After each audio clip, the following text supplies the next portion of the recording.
Okay. So this is Embedding Social Justice in the First Year Experience Program at Winston-Salem State University. And I'll hand it over to Wanda Brown, Chief Librarian Officer of Library Services at Winston-Salem State University.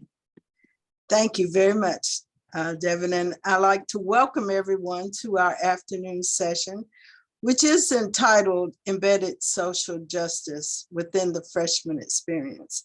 So as Devin said, I am the director here at Winston-Salem State University's C.G.O. Kelly Library. A little bit about Winston-Salem State University. We are a public funded liberal arts minority serving institution within the University of North Carolina system. We have roughly about 5,100 students here. 78% of our students identify as African American or Black.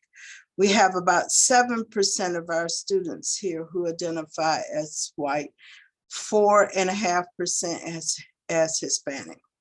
We were founded in 1892 with a mission to educate minorities. So when you talk about embedding social justice, our whole institution was formed kind of on that principle of educating those who at that time might not have had equal access to educational opportunities. You may advance the slide. For a little more context around this presentation topic, I think for all of us, 2020, 21 will all be remembered for the pandemic, but equally so as the year of racial unrest that spurred, I think, a cosmic reaction across America. The highly profiled killings of several African Americans led to an awakening of the moral compass of many and resulted in a most unifying sense of self-reflection and a kind of an urgency to take a stand or to have your voice heard. You can advance the slide.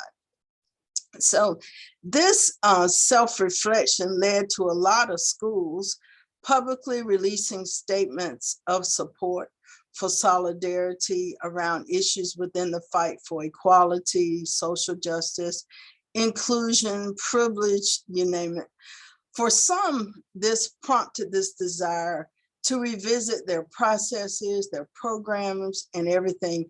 Even the UNC system created a task force to meet with groups of students, faculty, and staff across the system to discuss issues of race, equity in the UNC system. So that report, and the link is on the screen, was issued listing tangible steps that could be taken across the UNC system in pursuit of this equity and understanding. Well, it was during this time that while others were writing letters, that I felt a sense of pride in what we do here at Winston-Salem State. So writing those letters and creating those task force, they are great steps in the right direction. However, I feel like appropriate altering actions must take place if true change and understanding is to occur. It's during this time of self-reflection that I had a sense of pride in what we were doing here, because social justice was a term that we were used to, that was already embedded into the thought processes here at the university. So we here at Winston-Salem State are committed to the whole student, right? So the connection between students of color and active protest has long-standing been a history or a part of the practice here at Winston-Salem State. From the articles written, from oral histories captured and shared, we see our activism here is nothing new. Advance the slide, please. So from the documentary that was done by professors over at Wake Forest University, we see those students, the students from Wake Forest University, students from Winston-Salem State, came together back in 1960 to protest the segregated lunch counters. Since the inception of the school, we here have focused efforts ensuring that our students are civically engaged and informed.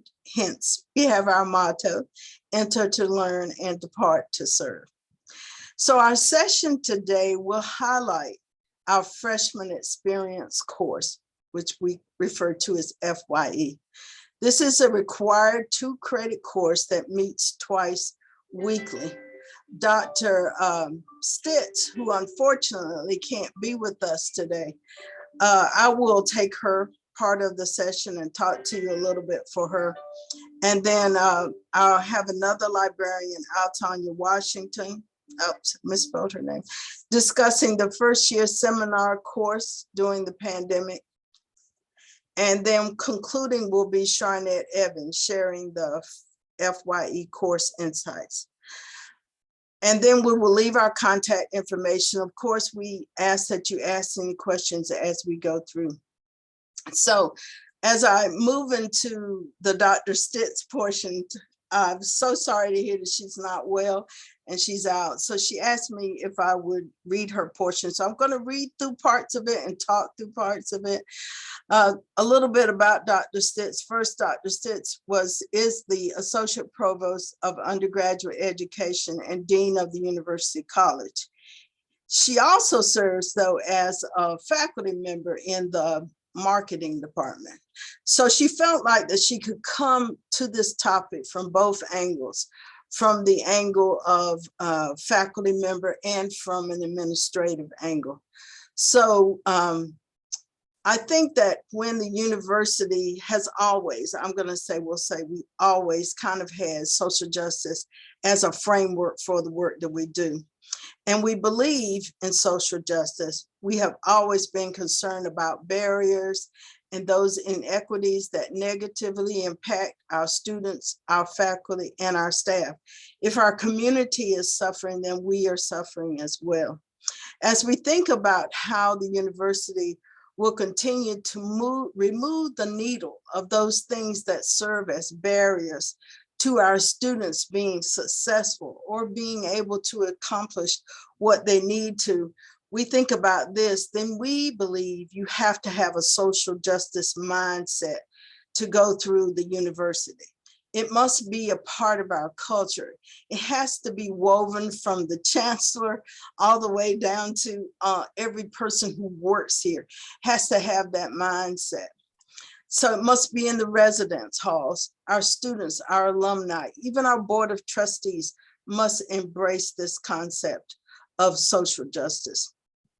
We want everyone to understand that social justice is who we are and what we are about here. So therefore, when we think about strategic planning, social justice must continue to be in the back of our minds and in the forefront of our being as we develop our strategic plans. All that we do has to be based on how we think about social justice. You can advance the slide. So with our most recent strategic plan, we started with the concept of equity. And everybody has probably seen this slide before. So we should be at the slide that has the people looking through the little boxes, over the boxes. So this is the direction we wanted. As we thought about the culture of social justice, we think about equity. How do we define equity? What does it mean? And why should we be concerned about equity as an institution? Not just for our students, but for everybody. We need to integrate that concept of equity from the social justice lens. So when we think about this whole concept of equity, not being equal, not being sameness, we should think about fairness, right? And so there we go. Now we're on the right slide. We must really rethink some of our practices. So like you see, you can have the boxes and people have equal boxes, but it doesn't mean that they see the game. And then even if you give them something that helps them to see the game, are you aware of any learning disabilities they may have? any financial differences that they may, any lack of resources that they may have. All of that may not be seen or may not be visible because you're on a box that finally lets you see, but what's needed in that box. And so we can give employees the same resources that they need. I can give it to you, but you may need more coaching than the next person may need less. And so that's kind of this concept that served as the foundation for preparing our students to be successful, realizing that they all come with different, I'm going to say a different lens through which they have experienced life. And so we base those those social justice tenets are embedded within our strategic plan. So advance the next slide. So the social justice tenets, and I'm not going to talk about them because I'm going to let the others talk about them, but I will identify them. They are identified on the screen: health equity, economic empowerment, diversity, community sustainability. When we look at our curriculum, we try to make sure that we have that integrated into our programming, into our co-curricular activities, using all of the social justice tenets in some form or fashion as a foundation within the curriculum. You can advance the slide. So there are several things that that have come to surface here on the campus as a result of those social justice tenets. You see that we've had the introduce the students to the tenets through a signature project, and that's more about the FYE course that we'll talk about later. We also partner with other institutions to design social justice courses for students as well as for teachers. We have a RAMS healthcare mobility because of the healthcare inequity.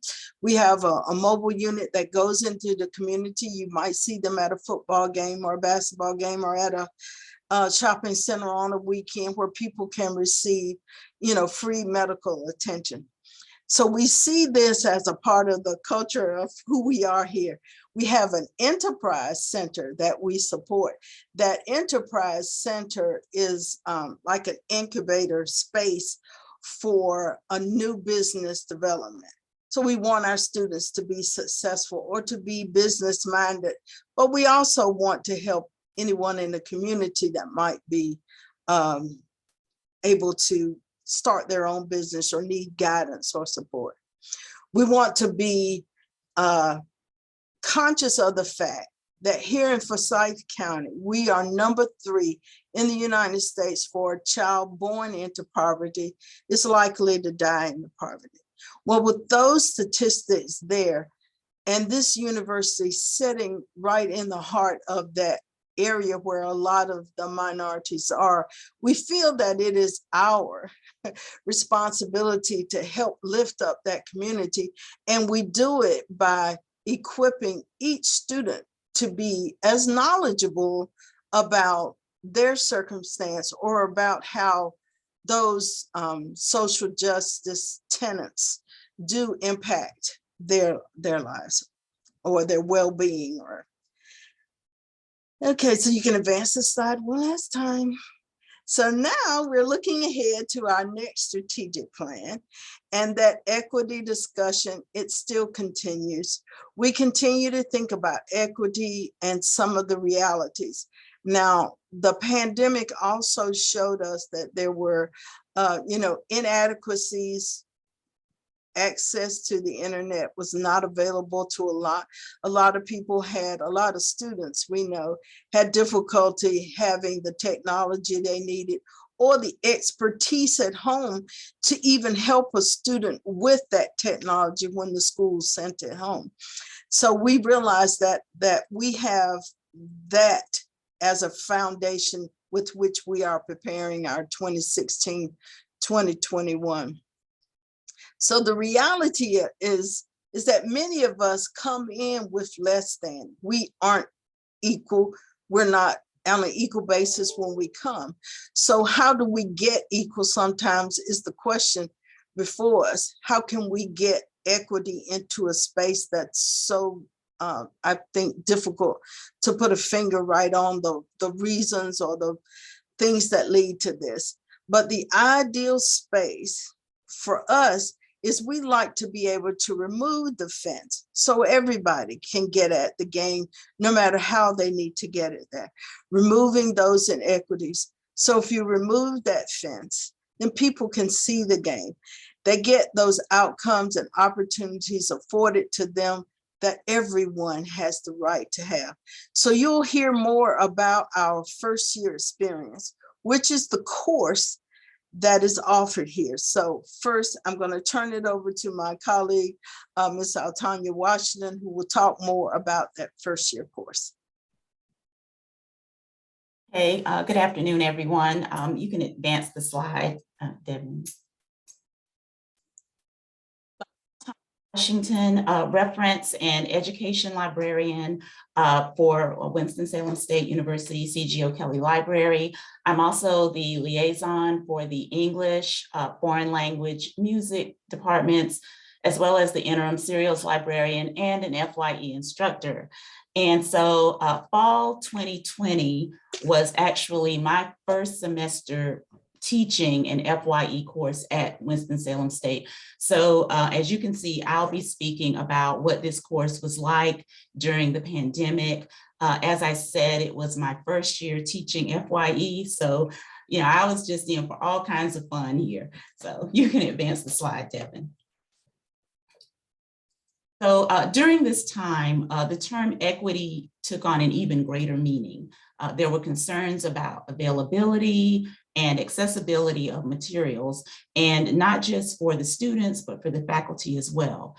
Faculty were, they were getting acclimated with having class in their homes, in spaces that weren't conducive to having classes, that weren't meant to be having a class being held in. So that was a challenge.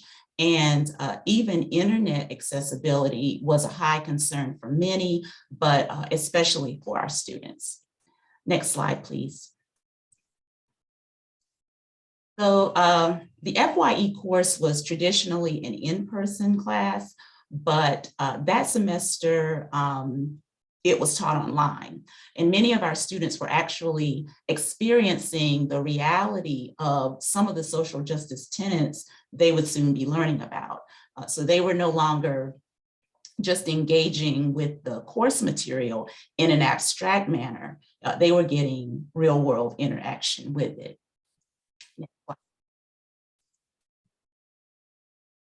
So just to pivot a bit, Wanda kind of touched on this a little bit earlier, but the FYE course during the second semester focuses on the 5 tenets of social justice, which again are diversity, educational equity, health equity, community empowerment, and community sustainability.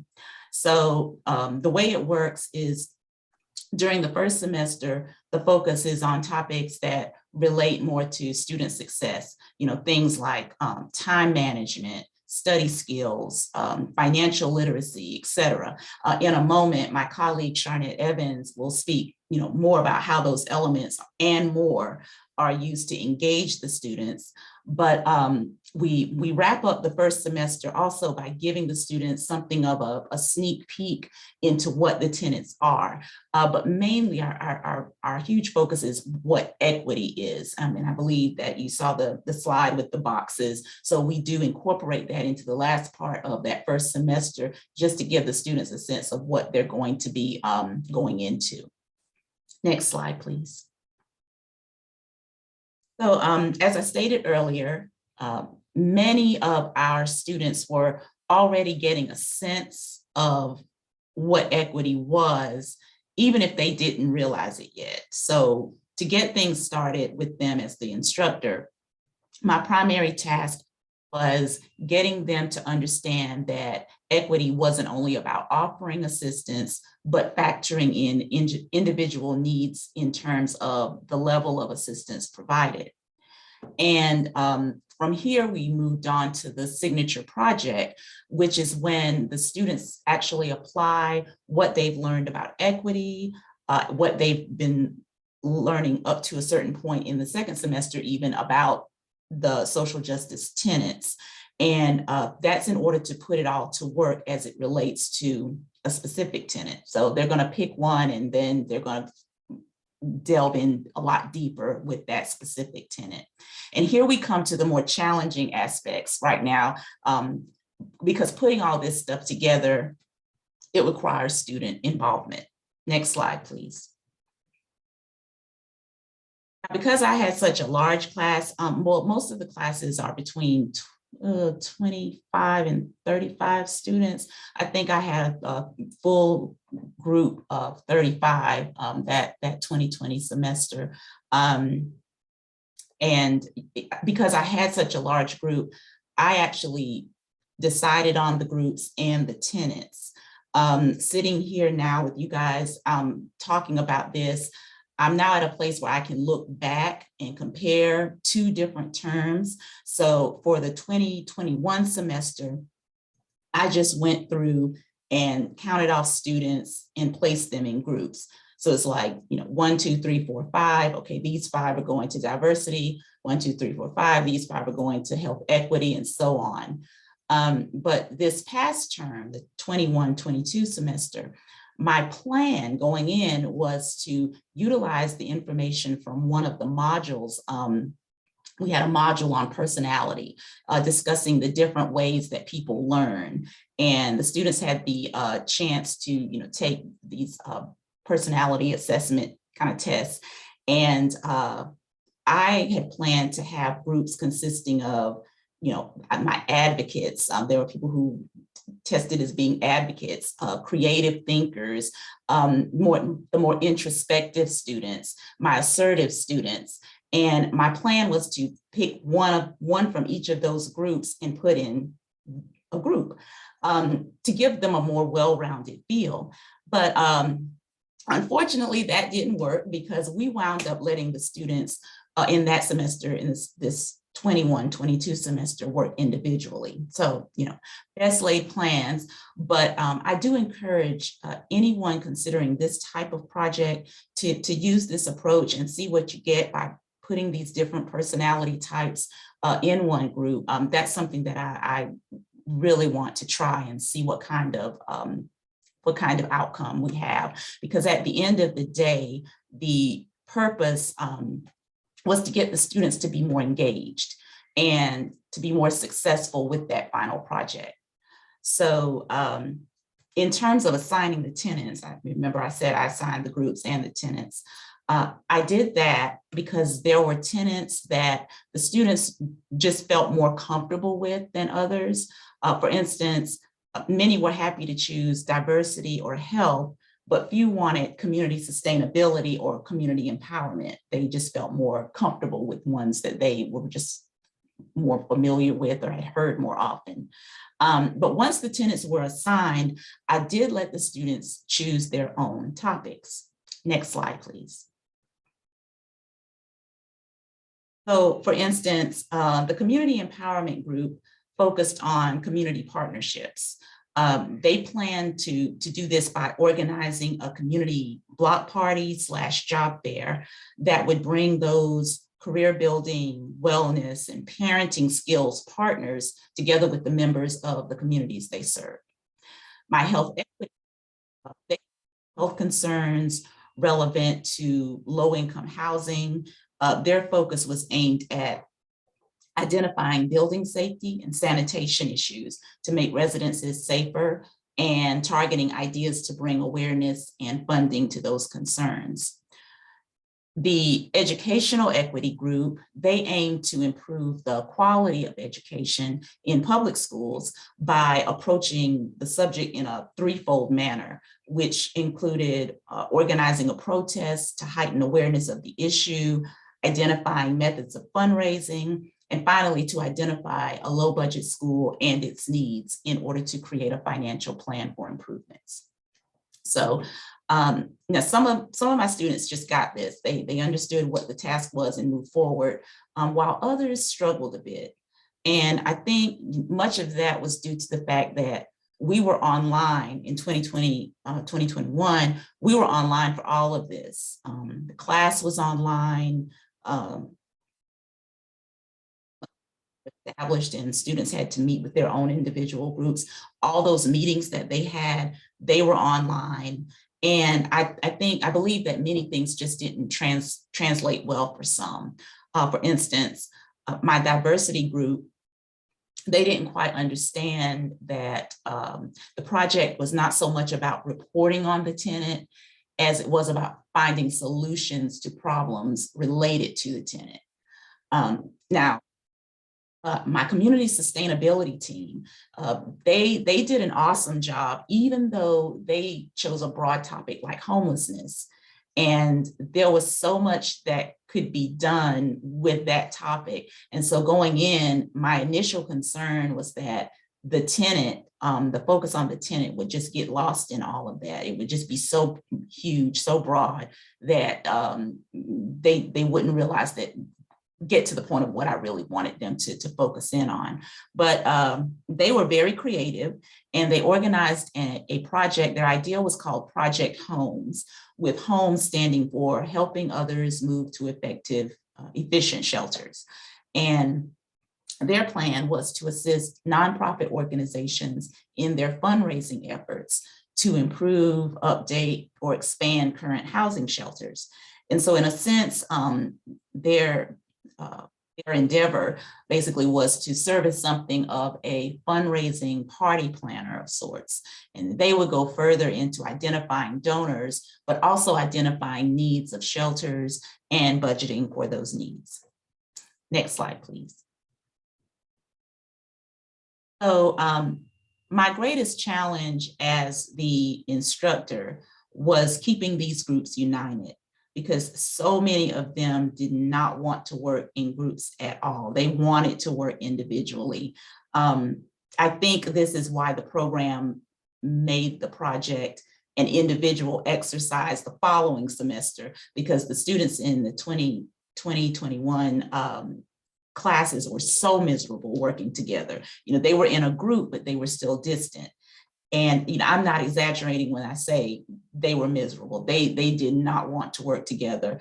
And I believe that the goal, our goal, the FYE coordinator's goal, was to keep them connected in some way, working in a group, getting them to engage outside of class time, to get their projects together. You know, that was the intention, you know, with them meeting, even though it was all online, the hope was to keep that sense of collaboration there. And, you know, but unfortunately, they did not see the benefits of that. So I was getting emails all the time, you know, please let me work by myself. I don't like this, please. And it was interesting because, you know, they had been so separated. You have to understand, these freshmen were coming in at a time where they didn't even have most of them didn't even have a real graduation. You know, a lot of it was online, or you had to drive through and pick up your diploma. So, you know, a lot of us were hoping that, yeah, they will really gravitate toward this thing. It's something that's keeping them together. But yeah, no, they weren't having it. They did not see the benefits of what we were trying to do at all. So the challenge for me was to come up with something that would encourage them to, you know, want to make this a success. So with that in mind, I encouraged them to take ownership of a specific aspect of the project. And this simple suggestion, that seemed to work wonders, because there are several tasks involved with the signature project. Students have to submit an abstract. They have to submit an annotated bibliography, a project plan, a project description, and even a digital presentation. So with all these tasks, there were many opportunities for students to select something that they could be quoted. And that sense of ownership was a huge morale booster. It also made the project more manageable for them, because they were fixated on one specific task and not the whole picture. So a lot of them felt more empowered and encouraged to move forward and engage. So annotated bibliography being part of this project. And we all know that you can't have a bibliography without references, resources. You can't get resources without researching. So this is where being a librarian teaching this class comes in very handy. I was very excited by the fact that I didn't have to wait for my students, professors, to bring them to the library or invite me to their classes. I had my students right here. I had those students right here. I devoted a class each semester to an information literacy session. And the students left those sessions understanding that the information that I had just shared with them wasn't just for their FYE project, but it was for all of their classes. So again, that sense of empowerment, that sense of, wow, I can do this. I know exactly where I need to go to find this kind of information, and not just so I can get an A on my signature project, but so I can get an A on that biology paper or that computer science paper. So as I close, I will tell you that all this is still a work in progress. Having librarians embedded in this program, we are still working to make that a reality, even though we have librarians that teach the program, but not every librarian teaches an FYE class. So there's still a lot of classes out there, a lot of first year classes that aren't getting the benefit of library instruction unless their professors, their individual professors, bring them to the library or create a project assignment that requires them to get that library instruction. So it's still a work in progress, but I am confident that the time for that happening isn't far off. Next slide, please. So at this time, I'll turn things over now to my colleague, Sharnette Evans. Good afternoon, everyone. My name is Sharnette Evans. I am the evening and weekend reference librarian here at CGO Kelly. And I had to laugh a little bit when Tanya was speaking, because when she talked about the engagement part, it was a bargaining session in class. You had to bribe these kids. You had to do whatever you could do. And but we got it done. I have had the opportunity of teaching FYE since 2019. So before the pandemic. And so what we tried to do was just try to come up with creative ways of getting the class involved. I think the main issue with some of the engagement piece was just having an understanding of what their social justice tenet was. And so we tried to create different things that kept them engaged. So we'll go to the next slide. So before I get started with the field trip portion, one thing, like I said, we just try to just have them have an understanding of the social justice tenet. So this was before the pandemic. What we wanted to do was not only did we want to teach about social justice, but FYE is really where they can get acclimated to campus, being out on their own. And so we wanted to take them on a trip using public transportation. And they were excited. Now, mind you, they not on their normal day, they would probably take public transportation, but they were just excited to do something different.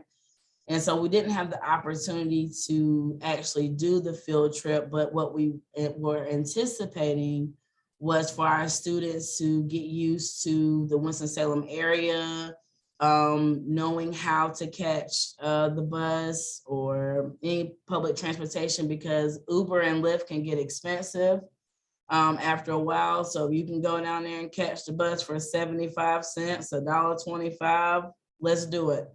And so unfortunately, because of the pandemic, we were unable to do it, but maybe this may be something that we could explore, or you all could explore in your class. Might not be necessarily on a actual bus trip, but thinking of ways to get them comfortable with their environment was really our main thing. Because I think because of them moving from home for their first time, they're just excited, and we just want to just kind of just keep them balanced with other things that were out there. So that was our main goal. We didn't get to do it, but hopefully we'll get to do it sometime in the future. You can turn to the next slide. Okay, so here's the fun part, right? So our class engagement, what we had to wind up doing was because they didn't have an understanding of their social justice tenet. Now, when we, like Tanya had said, we had split everyone up in groups. So what we had decided to do was, for each class period, we had each social justice tenet or social justice group, they would have to present an article or some news event, something that was related to what they were doing to help them feel more comfortable, because that's really what it was. It wasn't so much that they didn't want to participate. When it came to something like health equity or education equity, they were like, well, what is that? And sometimes what we have to learn how to do is kind of take the jargon out of the terms that we're using and just be just as transparent as you can when you're speaking with students. And that's something that we learned too along the way. Be as open as you can with your students.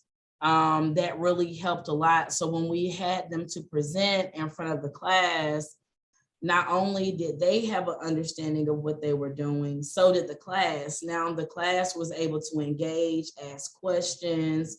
Not only were we able to speak about that event, but conversation would go in other directions, which allowed you as the professor or the teacher to really have a better understanding of who your student is. They have a better understanding of who you are. And that just allows kind of like the icebreaker, really, of the start of the class. And so, like I said, it builds good relationships between you and your student. And also with the research portion of it, because of what we do as librarians, a lot of the times what we're doing is just research. And it allowed the students to be able to do basic research skills, look for credible sources. It kind of, like Tanya had mentioned about doing the annotated bibliography, which introduced them to having to do citations and just things of that nature. And it didn't have to be perfect, but what we wanted them to do was to have a opening look of what they would have to anticipate moving forward as they become sophomore, juniors, and so forth. And it was great. Now, when we came back from the pandemic and we had to teach virtual, that's when it became really difficult, because trying to engage students, and mind you, I would co-teach with my colleague Justin, who wasn't here, but so we had a combined class. So instead of it being 30 students, it was 60 students. So I'm just going to tell you right now, everyone didn't show up every day. So you can just go ahead and forget that. No, they're not going to show up all the time. And you want to be real with your students. We all have days where I don't feel like getting up. And you have to just encourage students to know what they're really coming here for. We even had a session where we just had to just ask them, like, why do some of you not participate? And some people said that they didn't feel like the class was of substance. They didn't feel like they were learning certain things. And so we want to take that in, not that you want to get offended by what they're saying, because it's not my class, right? It's a class that I help facilitate.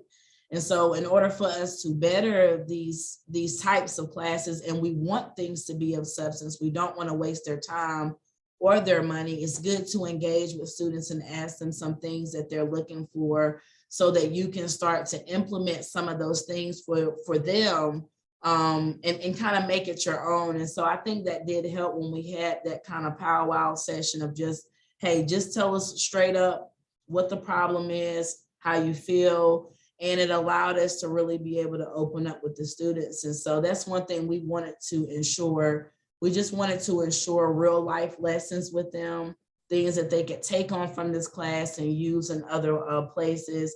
And that's why the research really did come into play a lot. And even with their projects, they did such a great job on their projects. A lot of the things, so our school has a relationship with Adobe Cloud. And so what they had to use to do their project was Adobe Spark. And if any of you all are familiar with using Adobe Spark, it really just enhances the project. It's really easy, text, add pictures, and it really allowed them to get used to it, because these are skills that they're going to have to use beyond FYE. And so that's one thing we try to continue to drive. Don't just take what you're doing here, think about it in the larger scale, that how you're going to be able to acquire these skills and be able to use them not only in school, but your career, your business. And that's one thing too, a lot of students now, even as you get involved with social media, a lot of these students are business owners. They have their own hustle on the side, and you want to be able to make sure that you equip them with some of the skills necessary to be able to grow their business, grow in their career, and anything else. So I think that's what we just try to do, just have things of substance. So I think that's all for my portion. We can go to questions, or Wanda or Tanya, did you have anything else to add before we conclude and take in questions? No, well, I don't really have anything else to say, but to thank both of you for your participation this afternoon. But I think you touched on something, Sharnette, when you touched on that piece about helping our students. So that whole mindset of having our students be work ready, right, is something that Winston-Salem State is known for, is that we help our students to become ready to enter the workplace. And so some of that, some of the thinking, AlTonya, early on around the group projects was that it would get people used to working together, because a big part of what employers look for is people who can work together, plays well with others, as they like to call it. So therefore, that group project, that was the underlying intent of that. And I hear from you too about how it kind of, got to be a challenge because of the pandemic and people not wanting to work together or to collaborate. But I do think that the work behind the first year experience is a great effort towards giving our students that kind of solid foundation that they need to be successful. At this time, though, do we have any questions from our audience? Any comments? Oh, Wanda, I did want to add one more thing. That's I meant to say it during the presentation, but one thing that makes Winston-Salem State so unique too, and why these types of classes do hold weight, is because at least 50% of our students are first-time generation. And so a lot of these types of just context and historical information when it comes to their school and civil rights and where we are now as a country, as a whole, I think that these types of classes offer a lot of things that allow our students to critically think of ways to implement things of their own in their own work field that'll help with social justice moving forward beyond their school. So I meant to say that earlier, so go ahead. That's true, very true. It's like not knowing that you're growing up, that you grew up in the area that was impacted by those tenants, right? Right. Why do the stores on this side of 52 not offer the same selection of foods, say maybe that the other side of 52 did? Why does this store close at 10 on this side of 52 and close at 11? That's right. So just making a person aware of those things like that helps to improve that person's outlook, but also their ability, because you have to know what's wrong in order to fix it, right? Yeah. I'm sorry, I'm talking too much. Does anybody else have any questions? There is a question. Okay. What did you find most useful to counter the lack of engagement you mentioned? What did we find most useful? Counter the lack of engagement. Oh, go ahead, Tanya. Go ahead.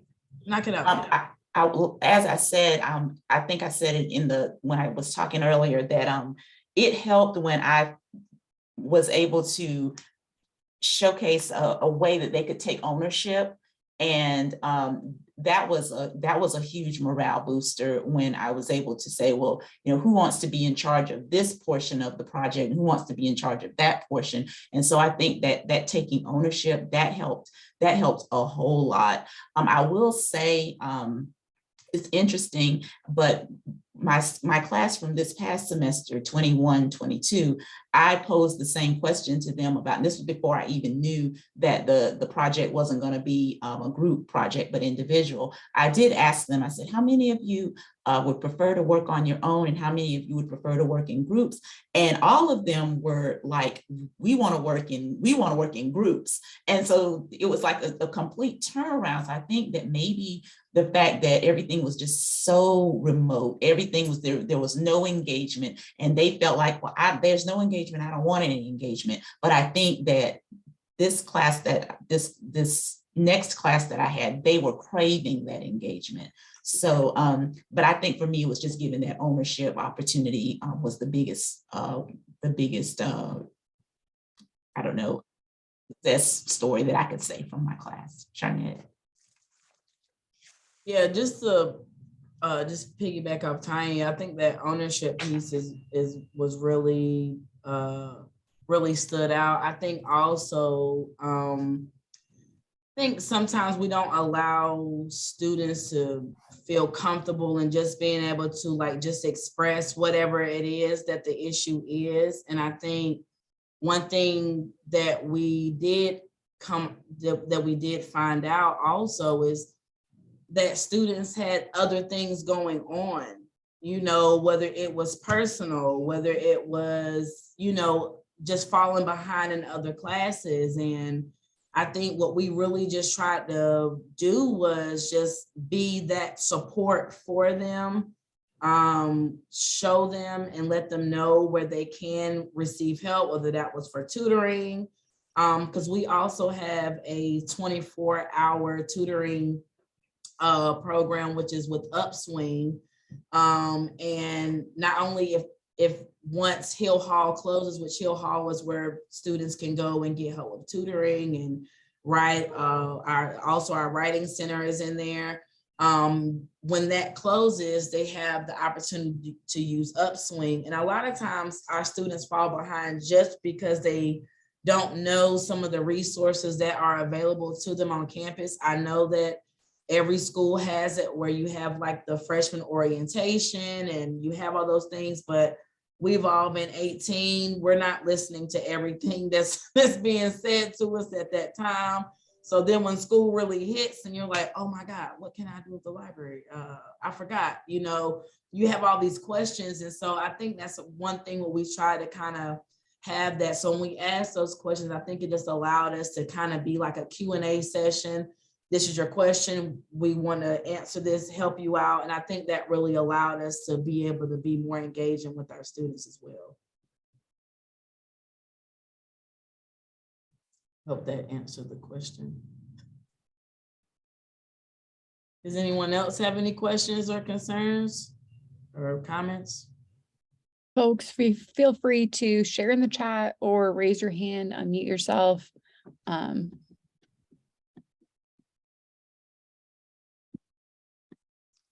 think I saw Jocelyn's hand. Okay, Jocelyn, feel free to unmute yourself.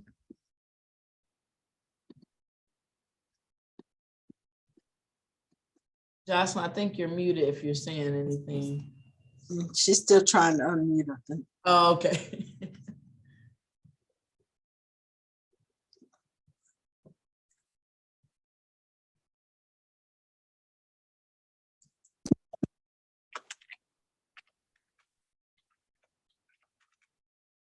Hey, Jocelyn, are you able to unmute yourself?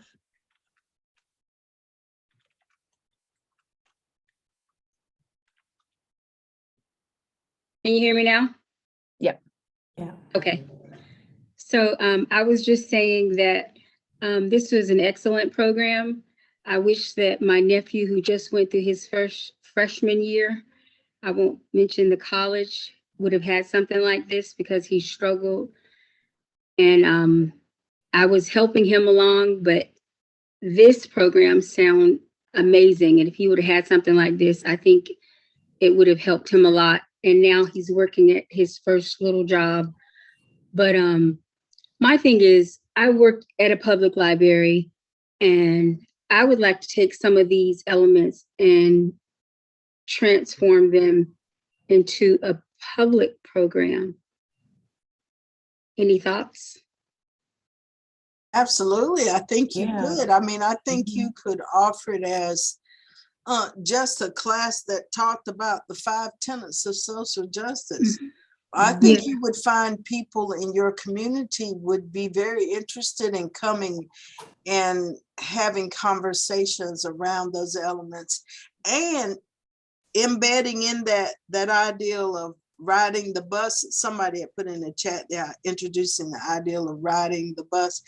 That's a good way for people to get to also see how some people live all the time. It's funny that Sharnette was like, oh, this is an alternate route for, Uber and Lyft. There's still people who are totally dependent upon public transportation to get to their appointments and to everything else. So, Right. oh, Jocelyn, I think that's a wonderful idea to Yeah. try to have that kind of program in your community. And I'm sure Sharnette and AlTonya would love to help you get that started. Absolutely. Okay. Yeah. Feel free to reach Okay, out. great. Yes. I will. Yes. Thank Shout you. out to the public library. That's where I came from. I missed it. I love it. I think that. Okay, I'm recording that. Oh, the public library is just it's a special place because you have people that come from all over. They need help with their GED. They're trying to find a job.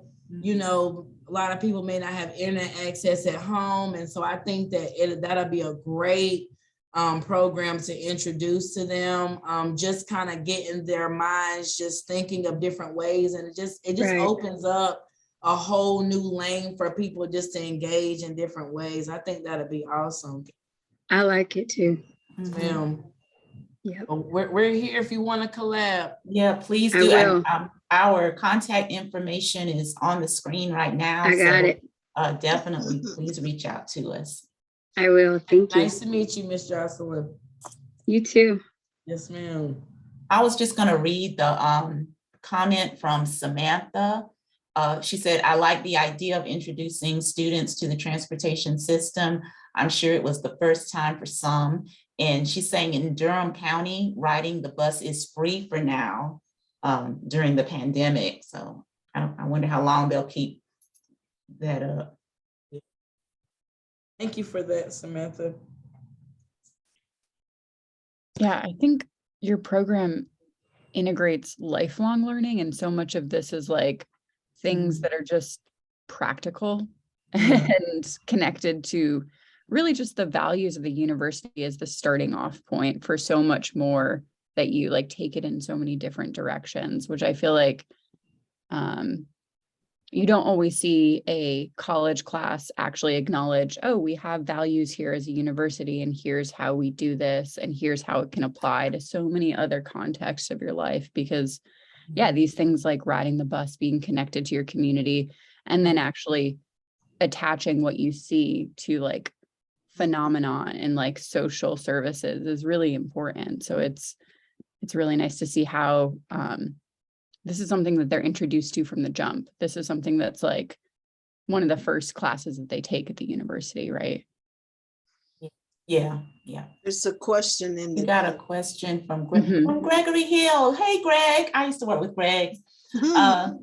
In terms of social justice as it relates to activism, how significant were your attempts in reframing the response to consumerism, where purchasing power is still largely directed at businesses, the lack in diversity of representation? Also, how has this class altered your own response to social activism as it relates to economic gains in support of diversity in corporate America as a whole? Okay. I can say, as far as altering my own response, it's caused me to kind of look at things differently. I believe earlier this year, we had a horrible fire in Winston-Salem plant. Yeah, a lot of you probably heard about that. And so it was like, I took that story, when the story came out in the paper, I actually took that story to my class.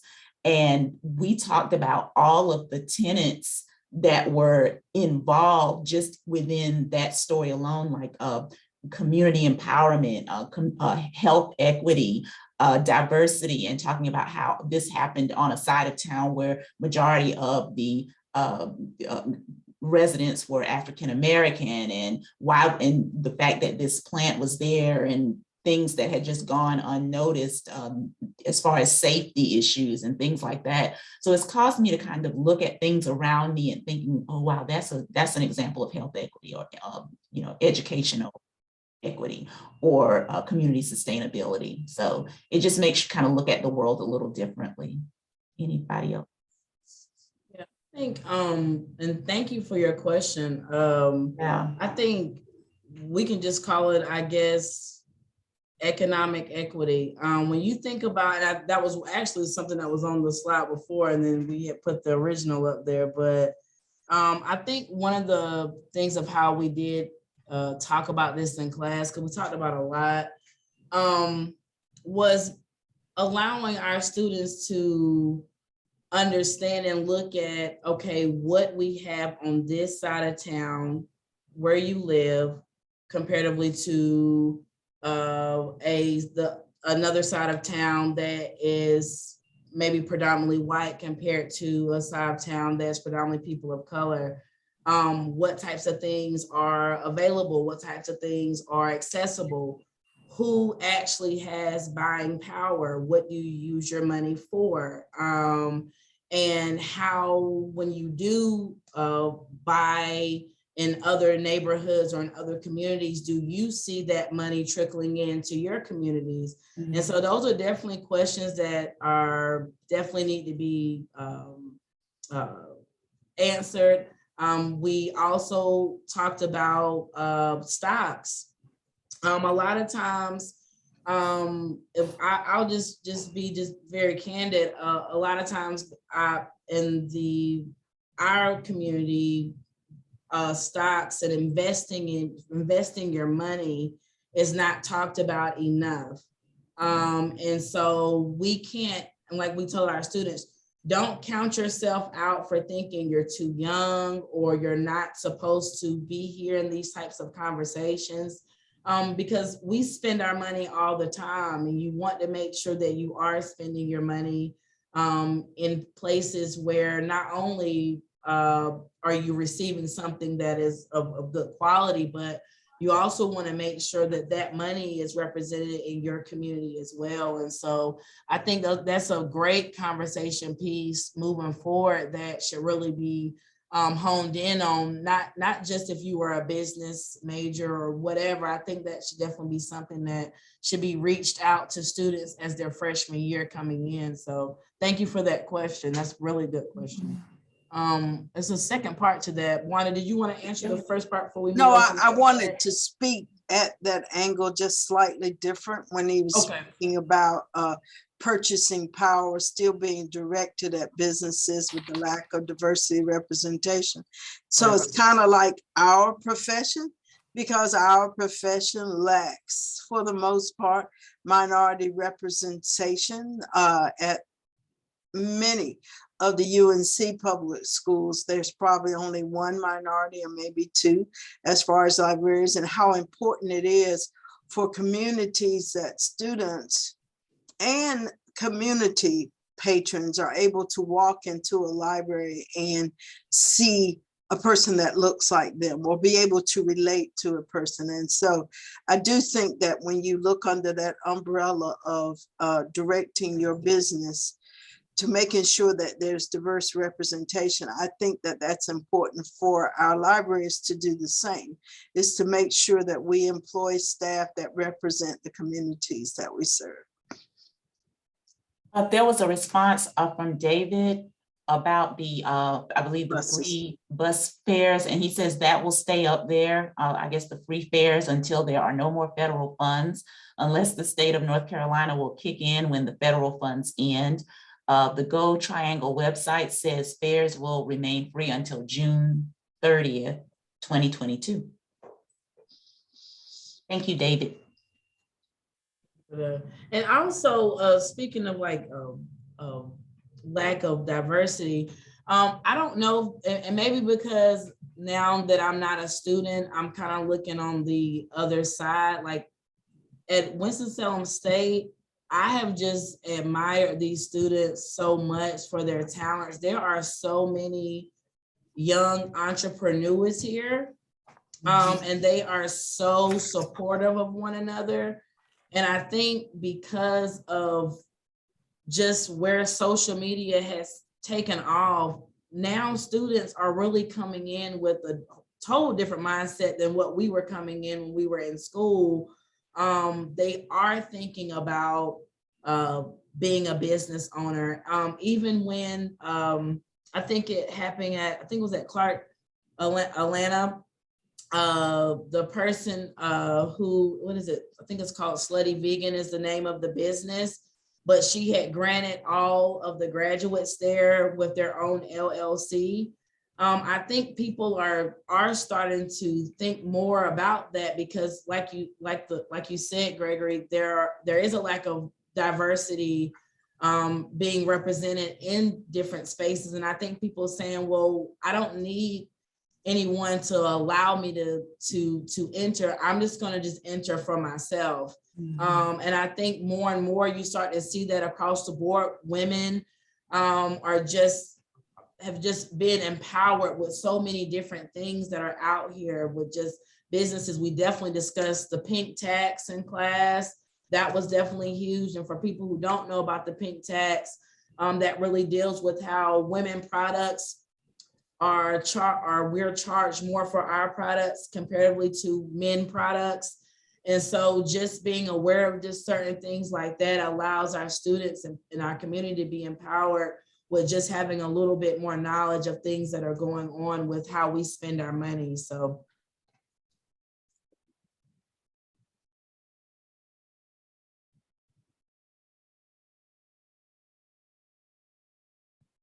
Your show, Devon. All right, I'll take it over. Thank you so much, Wanda, Sharnette, AlTonya, for all of the practical advice and sharing your perspective and all the great work that you're doing at Winston-Salem State. We really appreciate you so much. Thank you. Thank Thank you you for having us, Devin. We appreciate it.